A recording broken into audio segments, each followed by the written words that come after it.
Tetapi mereka tidak bisa mengatakannya, karena Amelia dalam keadaan koma selama 2 hari terakhir. Henry adalah orang pertama yang bangun. Dia telah mengunjungi Amelia dan memberitahu mereka bahwa dia tidak diizinkan memberitahu tentang dia. Henry adalah penyelamat mereka. Badrul dan Meriska adalah orang-orang yang sangat setia di dunia, jadi wajar saja jika mereka tidak bisa melawan keinginan sang dermawan ini. Amelia, saya menabraknya mobilnya. Saya terlalu tidak sabar saat itu, jadi saya menginjak pedal gas dan menabraknya. Badrul berbohong. Amelia tidak tahu apa yang salah dengannya. Mimpi itu terlalu nyata. Ketika dia tidak berdaya dan putus asa, dia memeluknya dengan dada yang lembut dan hangat. Amelia memandang Badrul dan berkata, "Ayah, terima kasih." Meriska adalah seorang wanita, dan dia langsung melihat kehilangan di mata Amelia yang jelas. "Amelia, ada apa denganmu? Menurutmu siapa yang menyelamatkanmu?" Amelia meraih lengan Meriska, dan mata sipit itu jatuh untuk menutupi semua emosinya, dan berkata dengan genit, "Aku hanya tidak tahu siapa yang menyelamatkanku. Jadi aku hanya bertanya, Ayah, Ibu, kamu masih memperlakukanku dengan baik." "Benar." Amelia menegakkan tubuh dan berkata, "Ayah, kamu ingin melakukan sesuatu untukku. Aku ingin memeriksa seseorang, ini adalah teman sekelasku Devina." Badrul menyerahkan portofolio kepada Amelia dan berkata, "Amelia, semua yang kamu inginkan ada di sini." Amelia terkejut dan berkata, "Ayah, bagaimana kamu tahu bahwa aku ingin menyelidiki Devina?" "Amelia, aku tidak tahu, portofolio bersegel ini ada di samping tempat tidurmu kemarin." "Apa?" Amelia gemetar. Dia menginginkan informasi Devina. Jadi informasi Devina muncul di samping tempat tidurnya? "Ayah, siapa yang mengirim ini?" dia bertanya. Amelia mengalami kecelakaan, dan baik Badrul maupun Meriska menjadi waspada. Ada pengawal yang menjaga ruang rawat selama 24 jam. Dia dan Meriska juga tinggal bersamanya. Baru kemarin Meriska pulang dan mengambil beberapa pakaian. Meriska pergi ke kamar mandi. Ketika dia keluar lagi, portofolio tersegel sudah ada di samping tempat tidur Amelia. "Saya telah melihat kamera pengintai rumah sakit, tetapi tidak ada yang ditemukan dalam pengawasan. Saya tidak tahu untuk saat ini. Siapa ini?" "Singkatnya, orang ini sangat kuat," kata Badrul tegas.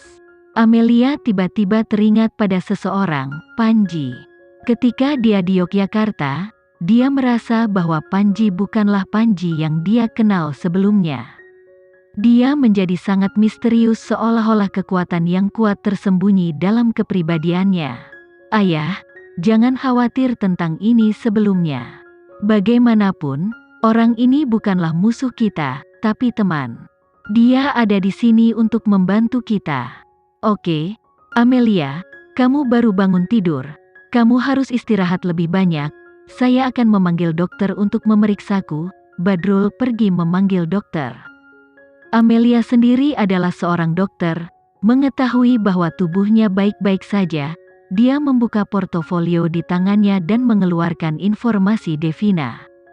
Faktanya, latar belakang Devina masih sangat bersih, dan tidak ada yang bisa dikecam.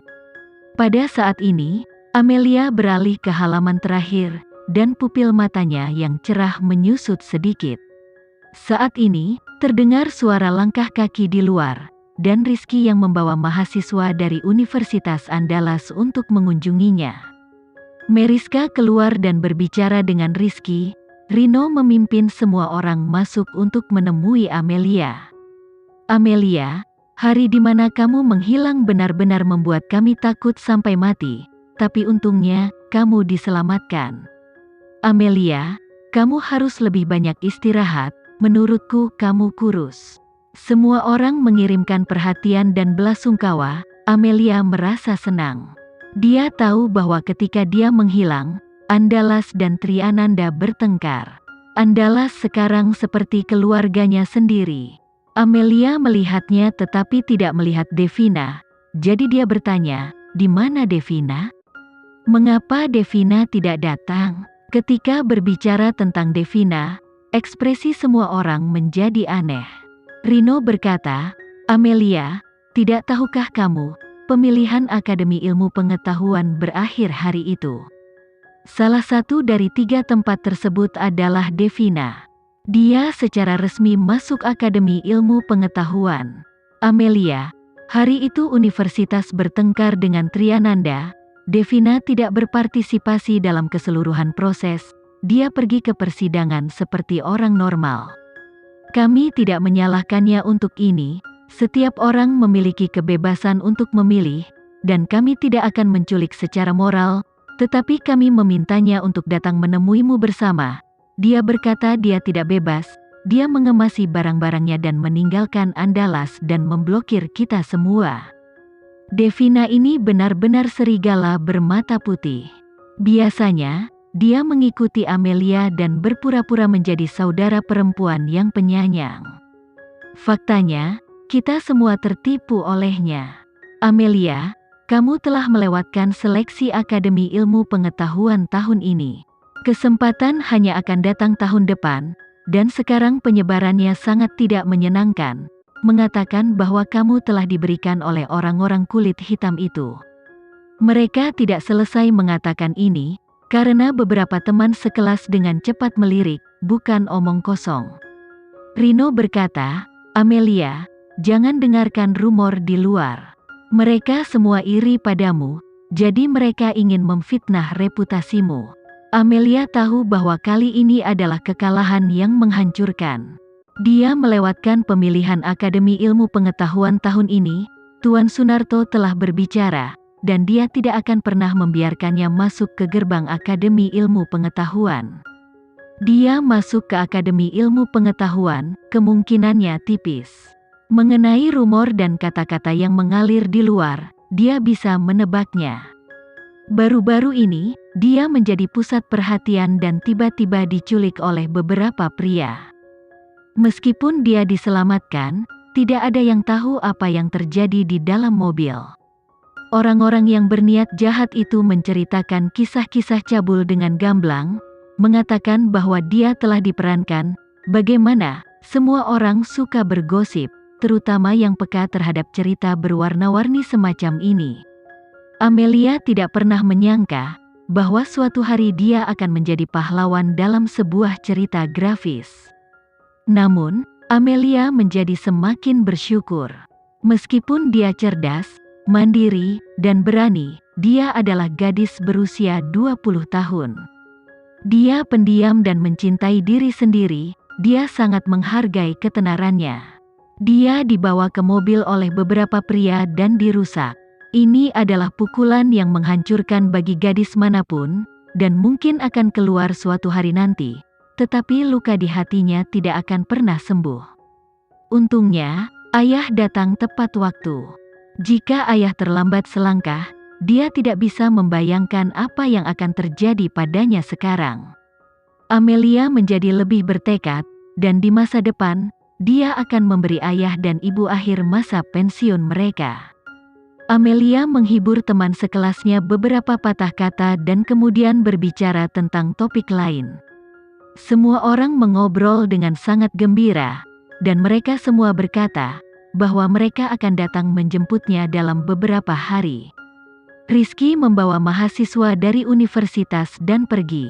Amelia merasa bahwa dia telah berbaring selama 2 hari, jadi dia membuka selimut dan turun dari tempat tidur dan berjalan.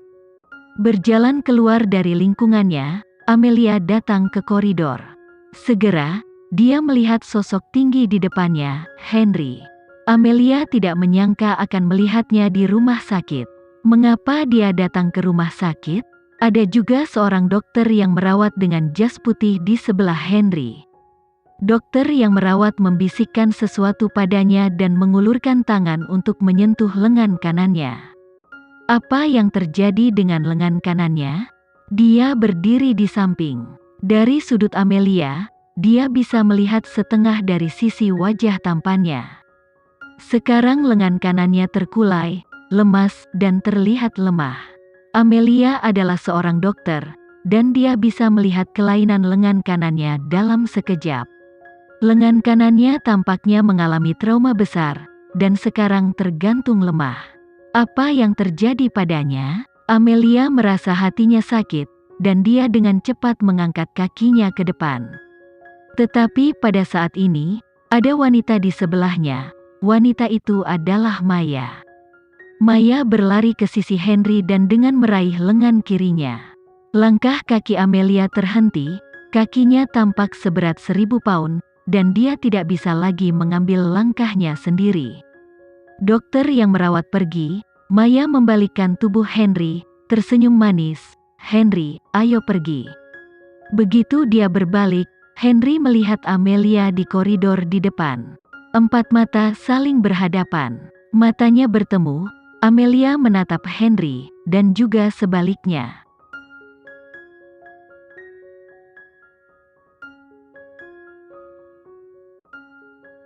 Sekian dulu ya video kali ini, kita lanjutkan lagi videonya di lain waktu.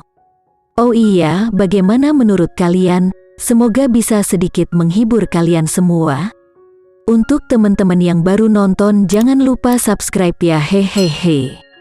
Dan kalau teman-teman ada yang ingin gabung langganan, bisa langsung gabung saja untuk dapat fitur yang menarik dan sedikit membantu Mimin. Terima kasih banyak sudah menonton, sampai jumpa lagi, bye.